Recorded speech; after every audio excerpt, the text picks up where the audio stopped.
Welcome to the Embodiment Conference. This channel, Trauma and Social Change, it's absolutely the moment for that, isn't it? I'm Steve Hoskinson.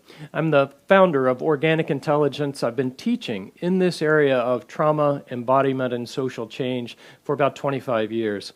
It's an honor, really, for us to be sponsoring this channel where we're going to hear a multiplicity of voice, all unique contributors to our collective understanding of how to move from trauma and support then social change. Our unique voice in organic intelligence has something to do with a koan that I'd like to present to you, which is trauma means unintegrated resource. And that's a koan, and if you'd like and are feeling intrigued about that riddle, then tune in to the post-trauma system development course that we're offering here. The coupon code that'll get you half off on that is ENJOY. Now, enjoy this next presentation, and we'll look forward to another meaningful time as we explore these topics, trauma and social change. Enjoy. I'm going to hand over to Colleen Larkin. Colleen's an embodied birth educator and a trained doula. I hope I got it right. Dana doula. She's an advocate for change, for sexual and reproductive health, and a consultant for the International Planned Parenthood Federation. Welcome. Thank you. Thank you for the introduction. And thank you for to the entire team just for all the work that you've done to put this together. It has been just amazing around the clock.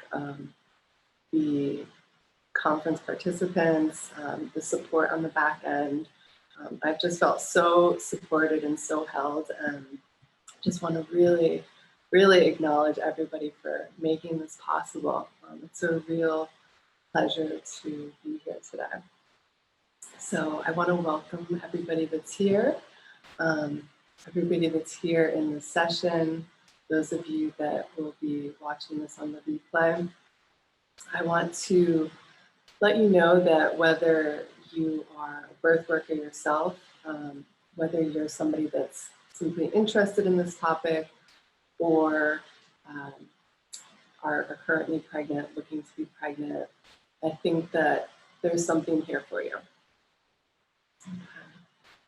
So we're going to be speaking for the next hour, and I'd like to invite you to be really aware of what's coming up for you.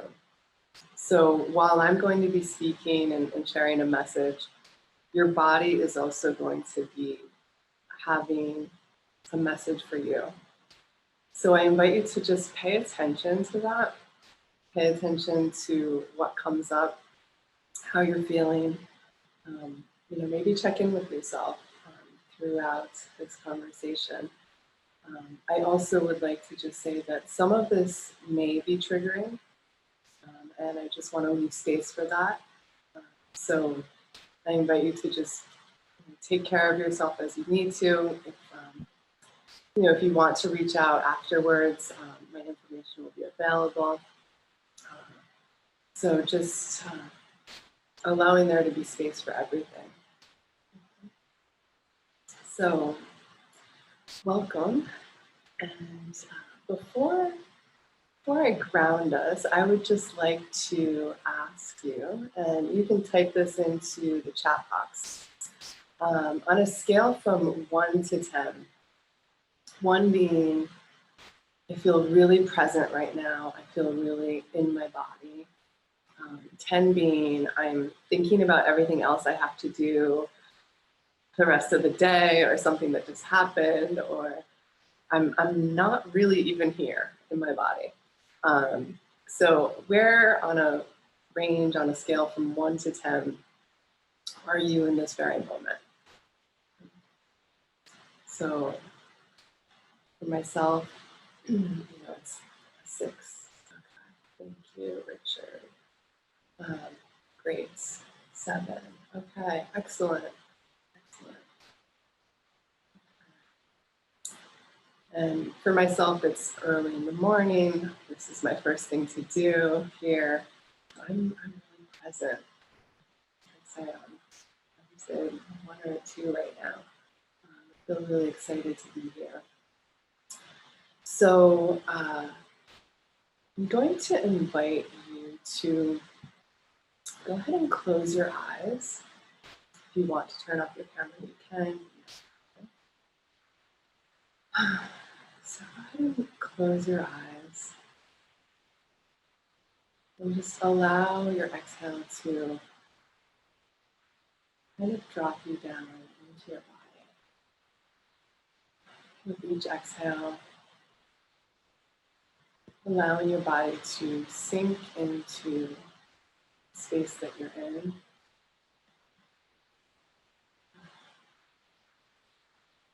And then with the flashlight of your awareness, internal flashlight, I invite you to bring your attention to your sit bones.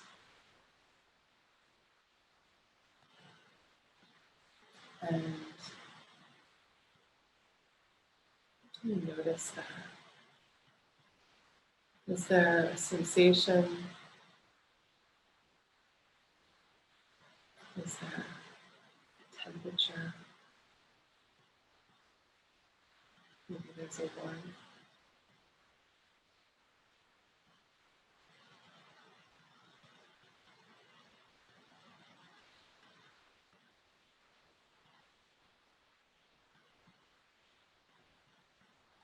And can you notice your sit bones and their connection with the surface beneath you? Is it soft? Is it hard?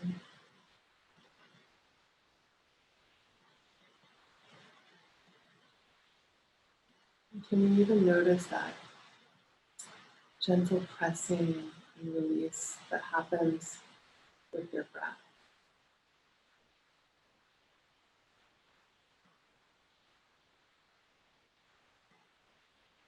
And even bringing your attention to the buttocks and the lower back. Noticing how that feels. Is there support below you and behind you? And how does that feel just to have that simple support there for you?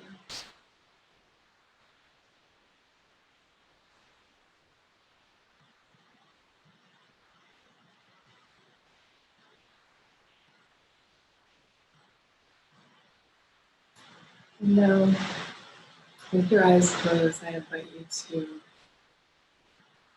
start to just keeping your hands separate, just feeling your hands, feeling your fingers, moving your thumb along the other fingers, and just recognizing this body that you're in, that you're here with, that you've chosen to come inside.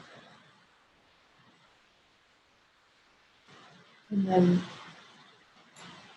keeping this sort of internal awareness, this awareness of your body in this space,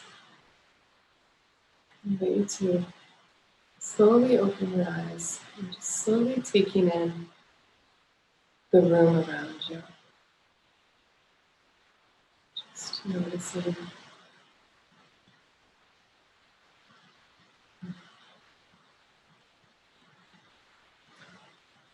behind you.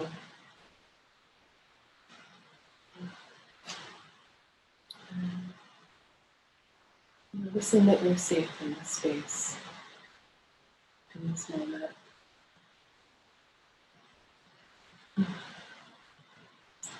You slowly bring your attention back to the camera. You're ready. And now I'd like to just ask that same question on a scale from 1 to 10. Having done that short little exercise, where are you? How are you in your presence, in your body? 1 being fully present, fully in your body, fully here. 10 being somewhere else.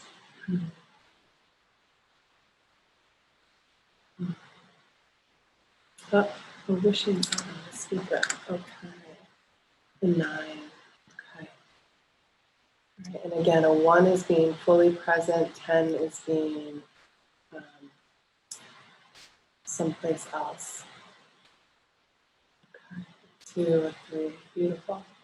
And Sarah, I just wanted to acknowledge, thank you for sharing what's coming up for you and really holding space for you to be here with us. And also recognizing that this is a really simple tool that when we're focused on our internal body, it's really difficult to also be external, thinking about the past or the future, being in a space of even fear. So when we drop into our body, that's a tool that we have. And there's a little swishing sound. I'm wondering if this fan on my computer is going off. Let's see if raising this is helpful.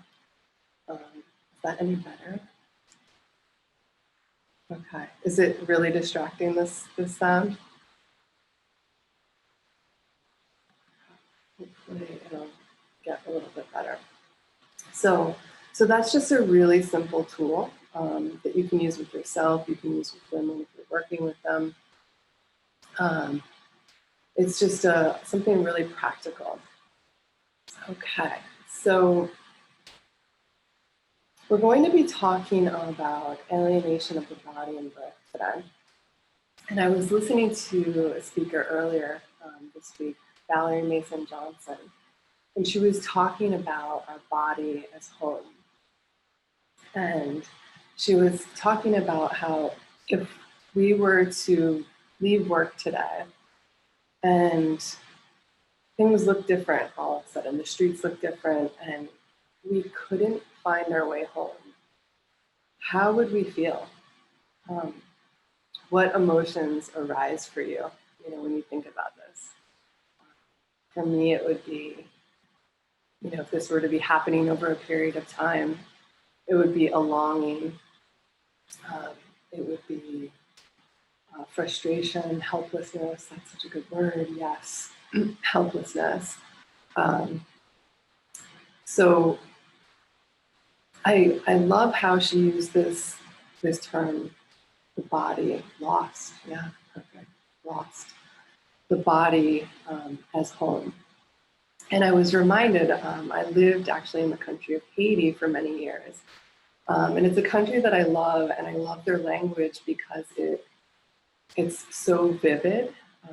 It's such a visual language. And the word for house is kai, and the word for body is kai moi. Like, so my house. And even the intonation that people use when they speak this, it's powerful. La kai moi, like my house. And I just love this image because it's all encompassing. It's everything. It's all parts of us. It welcomes everything. There's room for all. And so what happens when there's trauma is that we leave our house, we leave our home. And this is happening on a really large scale in the birth world. Because it's too painful. Language carries so much. Yes. So what I'm going to be talking about just over the next hour, we're going to be doing some more exercises as well, is kind of how have we arrived at this place? I'm going to just touch on that. How do we come back to our bodies in birth? And why does this even matter? Okay. So I wrote a little manifesto for myself that I was going to share the whole thing, but I think in the interest of time, I'm just going to share a part of this. So our bodies tell a story and hold within them trilogies of our own and of the generations that have gone before us. They offer us profound insight into the past and hold within them the keys waiting to be turned, opening us to her pure, uniquely curated wisdom. So this is part of my belief system. And so some years ago, now quite a few years ago, when my friends started to become pregnant and have children, it would really sadden me when I would hear, oh, it's really loud. I'm so sorry. Let me try without headphones. Is that any better? No. Yeah, it is? Okay. I think it's man, it's going on my computer. Let me see if I turn I live in Mexico and it's hot here, so things easily overheat. I'm gonna put my air conditioner on and see if this helps. Let me know if there's background noise from that. Okay, so without headphones, it was better. Okay, so I would hear friends saying things like, or women that I would meet, they would say things like, when they were talking about birth, just drug me up, just cut me open. I don't want to feel a thing. And this would really sadden me because here to me was this most miraculous moment, and they didn't want to feel it. So today in the Western world, we find ourselves at a crossroads where the current rate of unnecessary interventions is far beyond what it should be. And evidence shows that it's actually leading to negative birth outcomes. So here in the region where I live in Mexico, 40% of births within the public hospital are cesareans. And in private hospitals, it's 78% of births that are cesareans. And unfortunately, this is a microcosm of what is happening around the world. Birth is a normal event. It's as normal as walking, it's as normal as talking. And yet we do know that people do require some assistance. Some people require assistance with these things. And it's the same with birth. And we actually know that that's about 10%, not 40%, not 78%. Okay, I think sound is going to improve. If it hasn't already, I would love to. Maybe somebody can give me a finger wave. Is it any better, or is it still distracting? No, it's still quite loud. Okay. I'm hopeful that it will get better with the air conditioning. Okay. I am hopeful that it will cool down, I think, with the AC. So before I go on, I want to also just define what I mean by interventions. And I just want to name a few of the more common ones. So there are the episiotomies. And this is where they cut the perineum, which is the skin between the opening in the vagina and the anus. So that really sensitive skin. There's the use of yes, I like that. Maybe we could try imagining the sound as the whooshing of water. We have the use of Pitocin, which is artificial oxytocin to start labor. And then we also have forceps. Forceps are what they use to actually, it's almost like something you would turn a chicken on a grill, except that goes into the vagina and they pull the baby down, and it can be very painful. And then there's a C-section, which is the cutting of the abdomen and the uterus to surgically remove the baby. So sometimes these interventions are necessary and they can be life-saving, but more often they are not. Each of these interventions also represents factors within the birth environment that are likely to trigger a protective survival response, which may lead to trauma. Okay. Unfortunately, most of us are usually only told about the benefits of these interventions. And there's also risks and many complications that I'm not going to get too into right now. But just for example, in the US, 75% of first-time mothers that are induced end in C-section. So out of all the mothers that are induced, 75% of those lead to a C-section for first-time moms. This is in the US. So how we birth, it impacts the life of the mother, how we view ourselves, what we're capable of, and it impacts the lives of our children, not just at birth, but throughout their lives. So I want to give just a couple examples of this. When baby passes through the vaginal birth canal, they are literally bathed in mother's microbiome, and they're exposed to healthy bacteria. But when babies are born by C-section, they're not exposed to this healthy bacteria, to mom's microbiome. And we now know that these babies are at increased risk for asthma, allergies, immune deficiencies, and even obesity. So this is just, some really, mother's nature has built into her system a perfectly curated system to bring forth these next human beings. We also know that when babies are born vaginally, they are more likely to be put into the arms of the mother, where baby can latch on to mom. And this promotes bonding that the imprint will last a lifetime.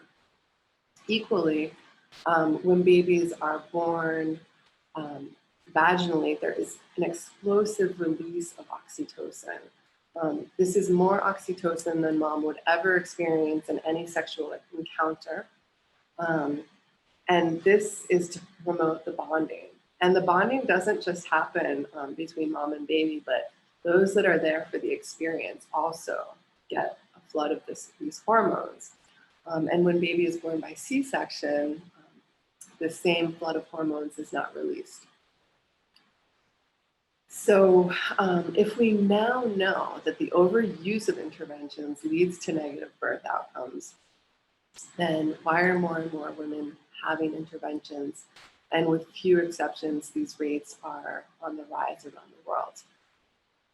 The reasons are not so straightforward.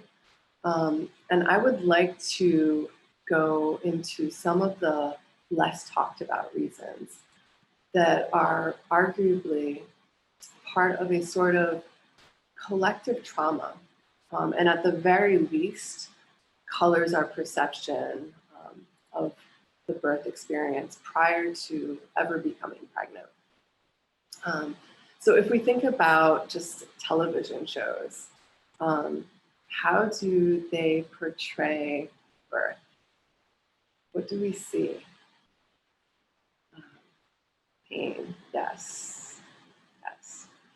It's sensationally negative. Panic, yes. Fear, exactly, exactly. Screaming doctors, drama, yeah, exactly. It's usually a woman on her back, like being pushed down a hall, screaming her head off.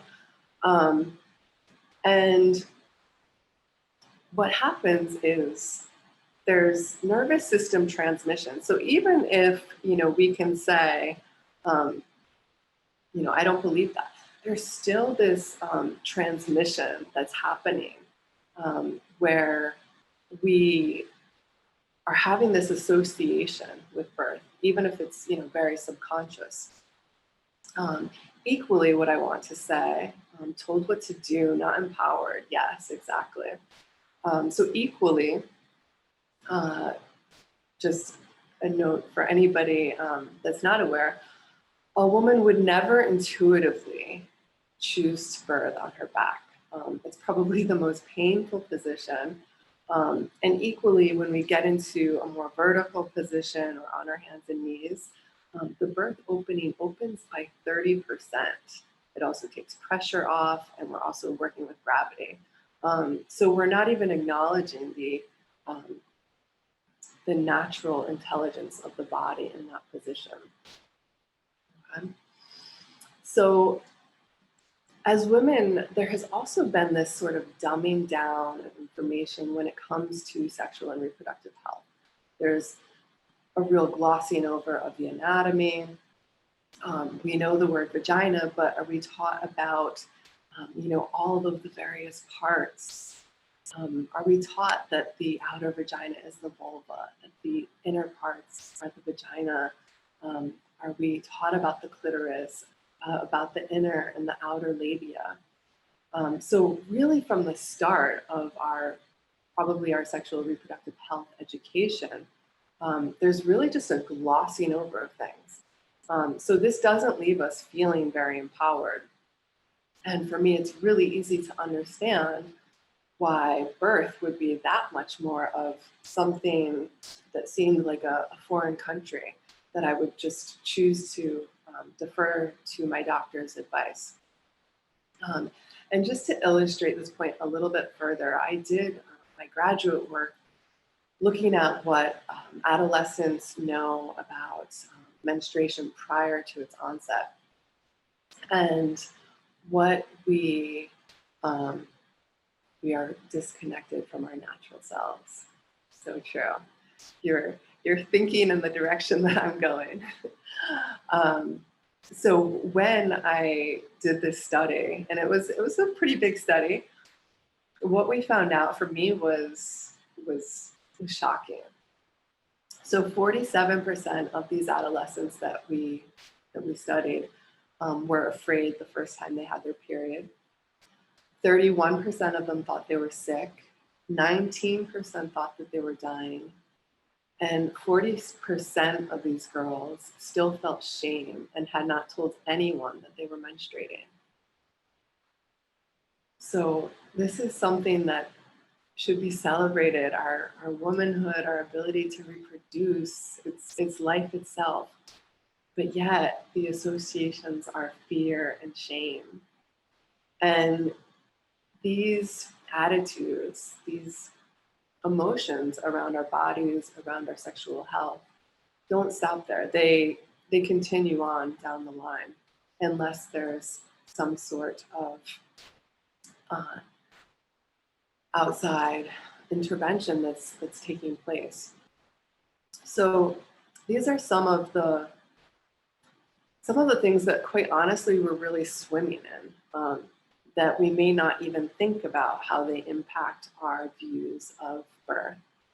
So it's almost like we have to peel back from the culture that we're swimming in to really see and question our views. So on top of these things, we are now living in a really fast-paced world, at least most of us, where we're on our phones, we're on our computers. I even set an alarm on my phone to really check in with my body because it's not always intuitive.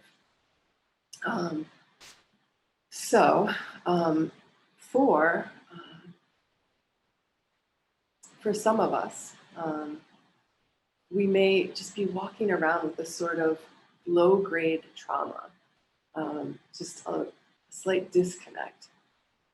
And the point that I would like to make with this is that in a traumatized nervous system, or we may not even identify as that, but really a flooded nervous system, we're not able to take too much activation because it would easily be overwhelming.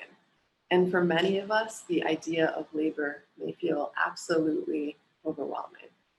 And this is completely understandable.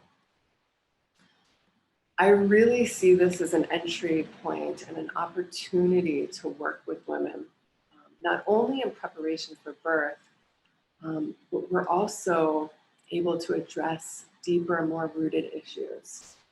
And to do this, we really need to speak the language of the body. Because birth at its core is sensual. And as women, many of us, have come to distrust that power which rises from our deepest and non-rational knowledge.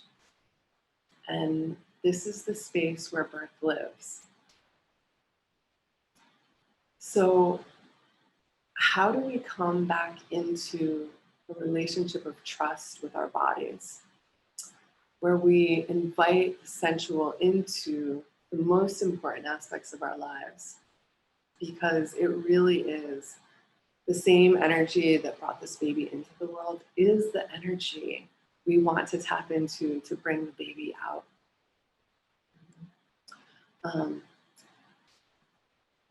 Birth, not unlike our instinctive sexual nature, at its essence is not rational. It's primal, it's sensual, it's animalistic. And in order for any woman or mammal to birth, she has to feel safe, same conditions that we need in lovemaking. Safe, relaxed, uninhibited, wet, and open. So we want her to be in her sensory world. And in fact, in labor, if any woman or even any mammal starts to come out of that sensory world and come into the prefrontal cortex, or the more logical start of her brain, whether it's because of outside stimulus or fear, birth will actually slow down or stop altogether. So if this is true, then it actually becomes a calling to bring women back into their wilds, back into their undomesticated essence. But for the average woman,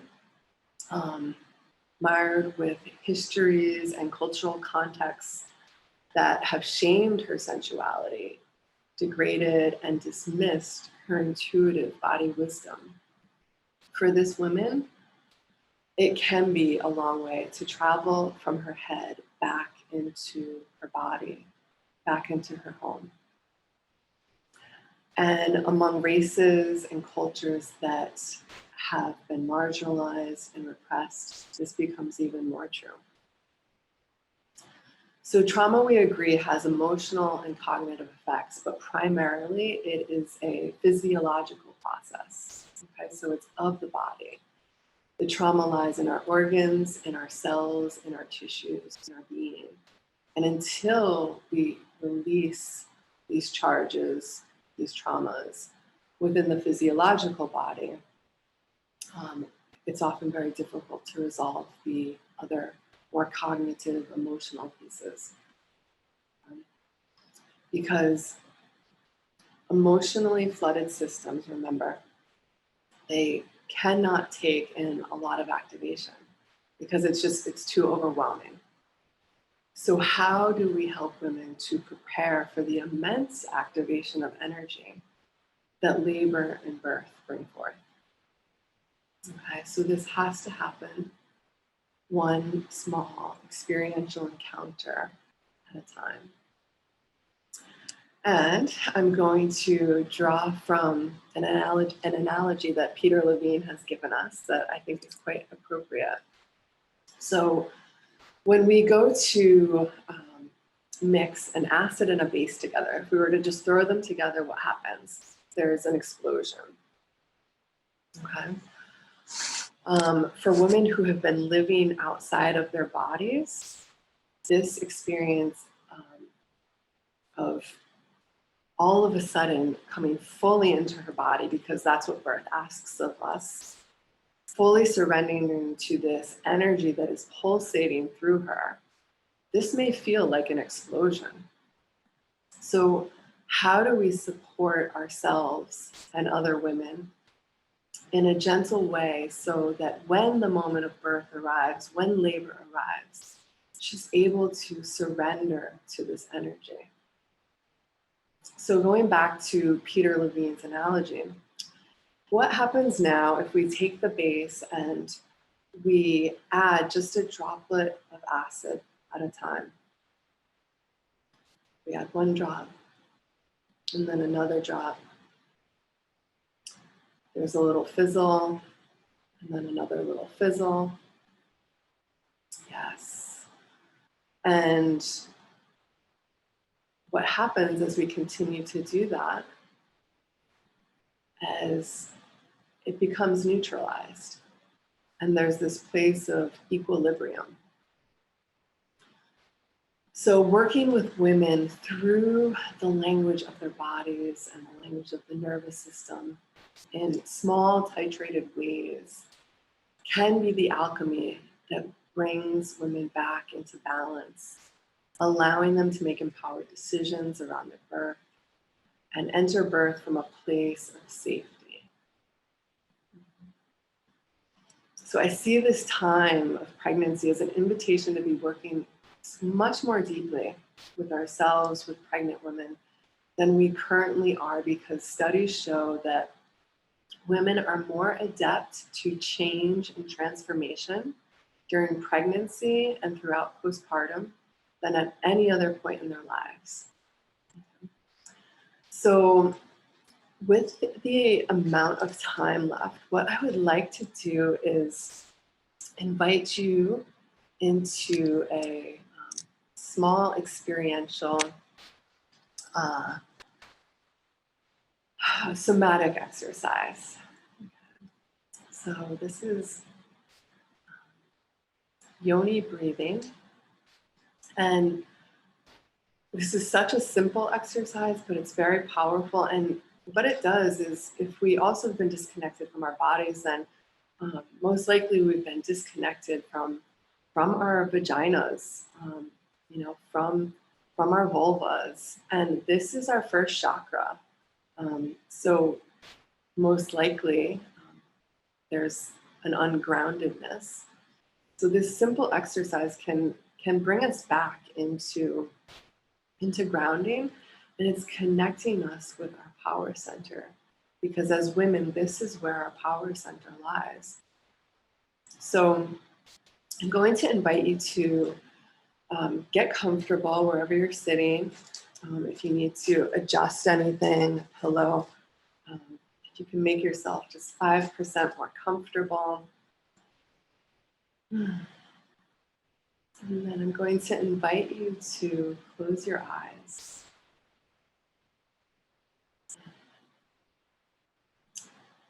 And with each exhale, can you allow yourself to feel this moving down and out? Starting with your shoulders, moving down and out.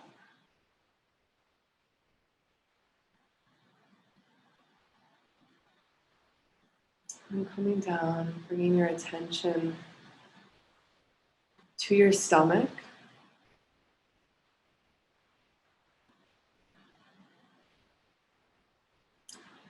And with each inhale, I invite you to feel an expansion in your stomach, in your belly.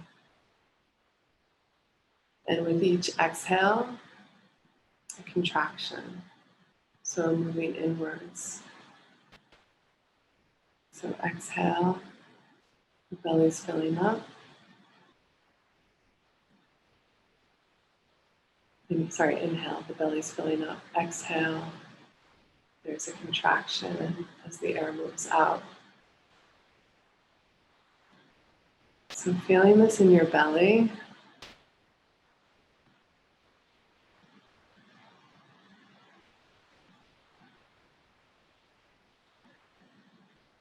And this may be a very subtle sensation.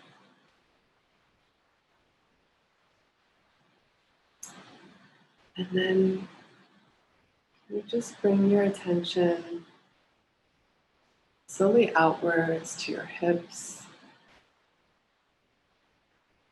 seeing if you can notice this subtle contraction and expansion in the area of your hips.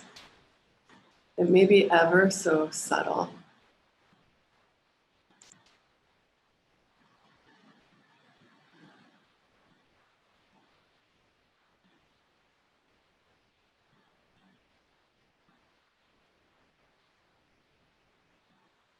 And then coming downwards to the Venus mound, which is where your pubic bone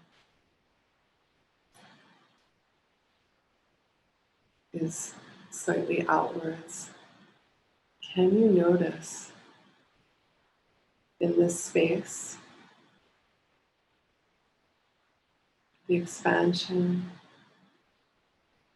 and the contraction on the exhale?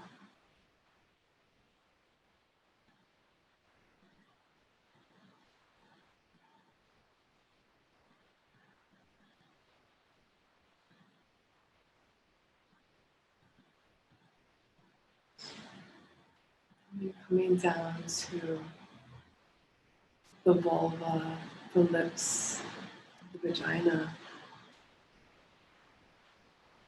Can you notice in an allowing sort of way rather than in a forced way?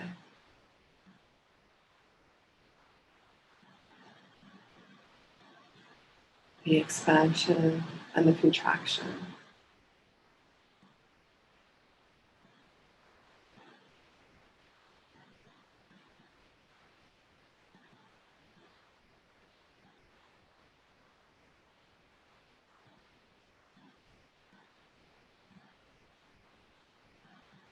And then coming down to the perineum, that skin between the opening in the vagina and the anus. With each breath here,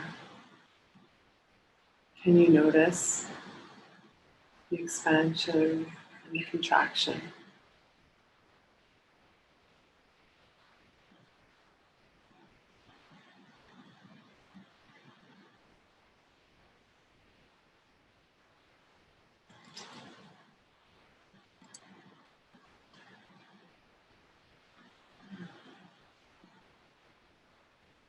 And taking a moment to just honor this space, honor this life force energy.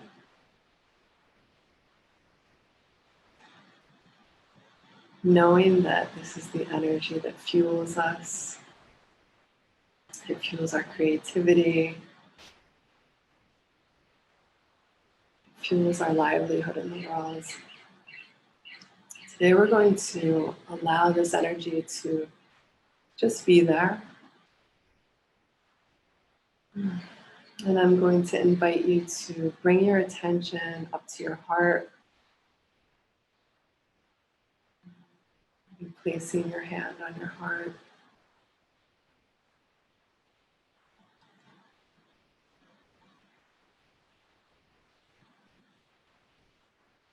Connecting your heart space with this energy, allowing it to nourish you.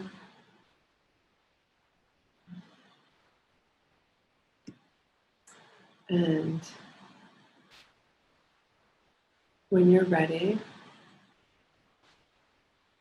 I invite you to open your eyes.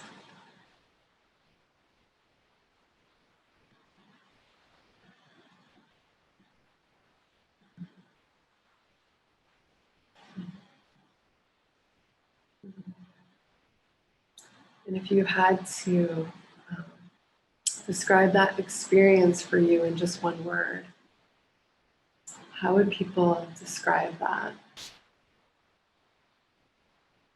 You can write that into the chat box.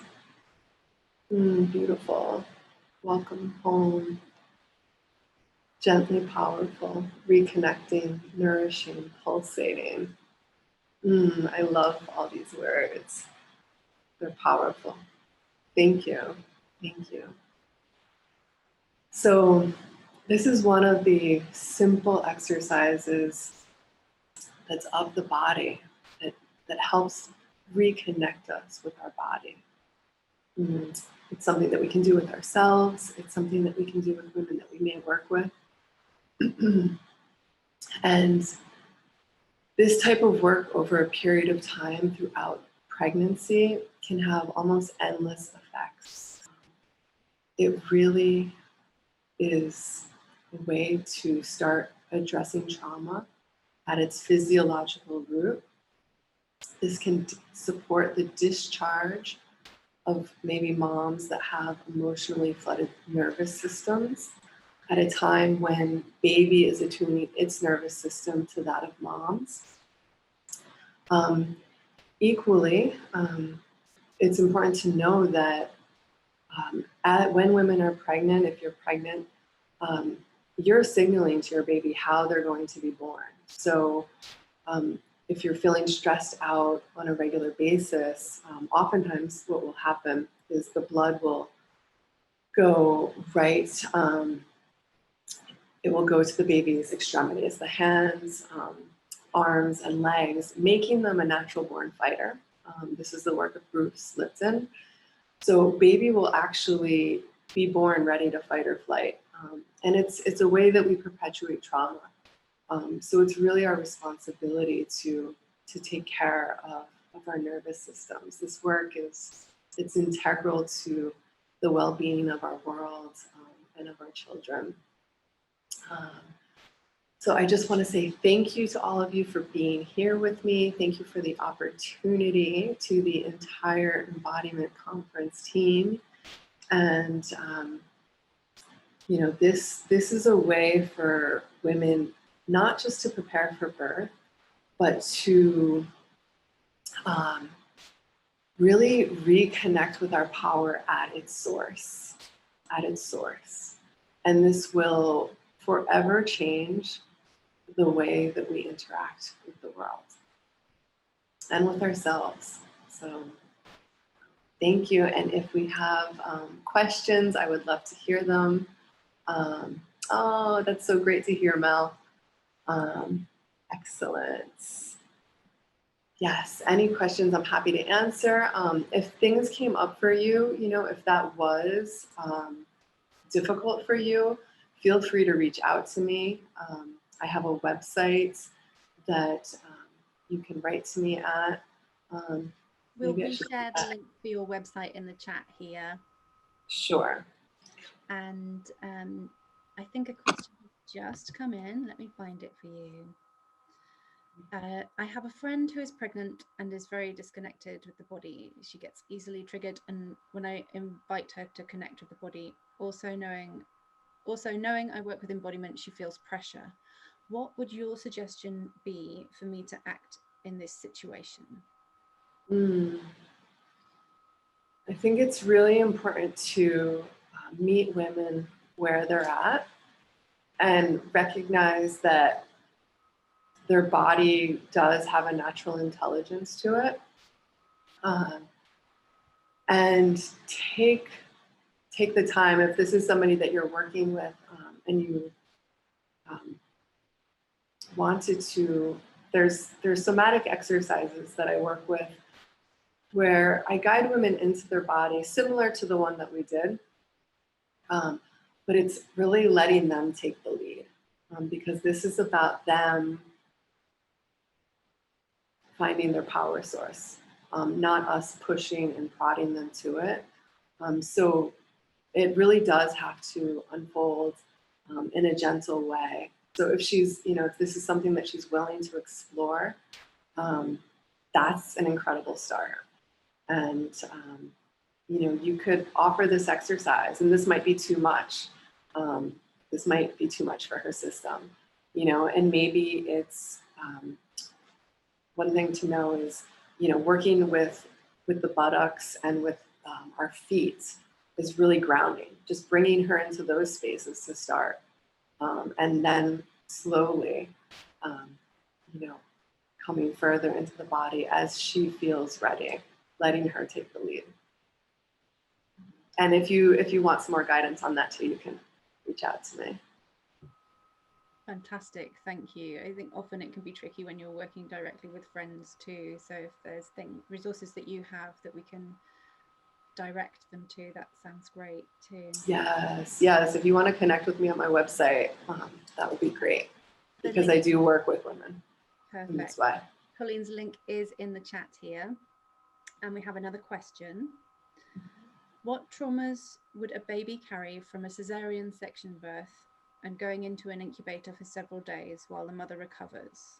How can the baby, as an adult, work with this? Would you have any resources or suggestions? So that's actually my story. I had a really traumatic birth. My mother almost died and I was in an incubator. So thank you for that question. Again, I think speaking from this perspective, this adult now probably has no conscious memory of this, but our bodies remember this. So one of the things that I've actually done is a rebirthing process. And there's people that work specifically with this. I can't think of the woman's name right now, but if you want to just send me an email, I can recommend somebody that does that process. And then again, working with the body, practices like these can bring up really strong emotions. And the beautiful thing is that we don't have to know where they come from. We don't have to attach a storyline. It's simply these cycles of trauma that actually want to be fully played out.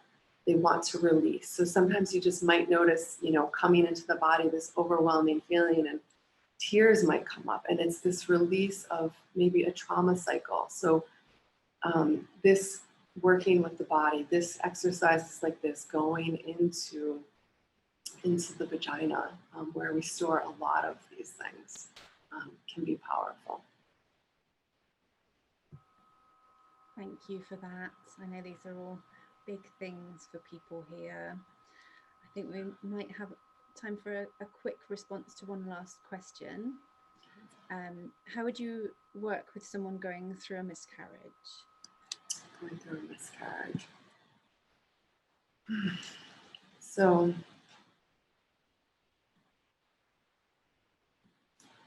I think one of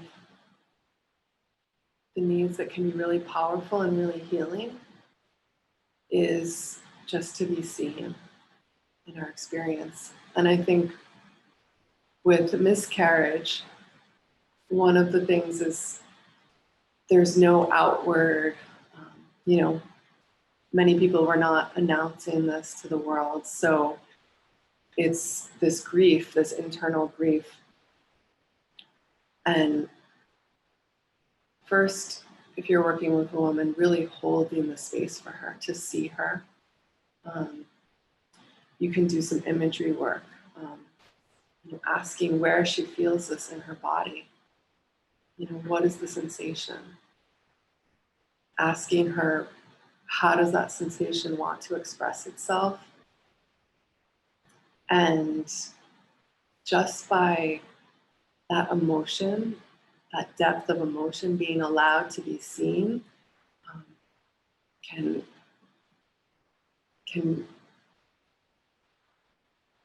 play, with that maybe one of those little drops that Peter Levine talks about, where we start to have this experience, not lose its charge. That's probably not the right word that I want to use. But it's a balm. It's putting some balm in a way that's actually healing and not covering over. Thank you. That's a short answer. So thank you, everyone. Thank you for being here, being so present and engaging with this today. It's such important stuff. Thank you, Colleen. Thank you come so back much. to you for a final word, and Okay. just going to guide people towards some links. So if you want to carry on these conversations, there's the opportunity to join a coffee break session through the link on the website, where you'll land in a room with some people who may have been in this or some other sessions, enable you to share and exchange there. There's also our Facebook group, where there's plenty of opportunity for connection and conversation. And I think we've got Colleen's website here through the links too, if you want to make connection directly with her. A reminder that these are online for the next 48 hours if you want to revisit anything or to share the link with a friend who may have missed it. And if you want to go deeper with this and discover many of the talks that are on simultaneously, seeing as we're 24/7 here at the moment, you can upgrade. There are various special offers and ways of splitting payments at the moment to try and make this as accessible as possible for everyone. And there's going to be extra things that aren't there yet, like being able to listen to it in more of a sort of audio format, like an audiobook or a podcast. So you can get on with it that way if that works better for you. And notes and learning links, which sound awesome. I'm super looking forward to all that afterwards and carrying on engaging with all this stuff. So I will come back to you, Colleen, for your one sentence top embodiment tip. Okay.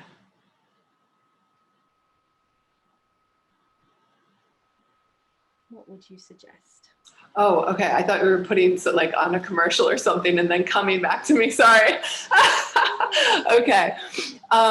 So what I would say is take the time to tune into yourself, to feel and sense your own rhythm. The wisdom in this space has been uniquely curated for you.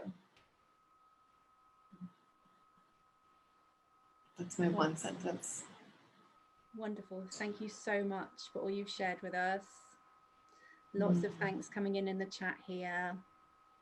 Thank you all. And thank you so much, Emily and Steve. Did the sound get any better, by the way? I think so. It was Okay. good embryonic whooshing. We can go with that. Okay. Well, thank you everybody for staying with us, even with the sound. Thank you so much. All right. Have a beautiful day, everyone.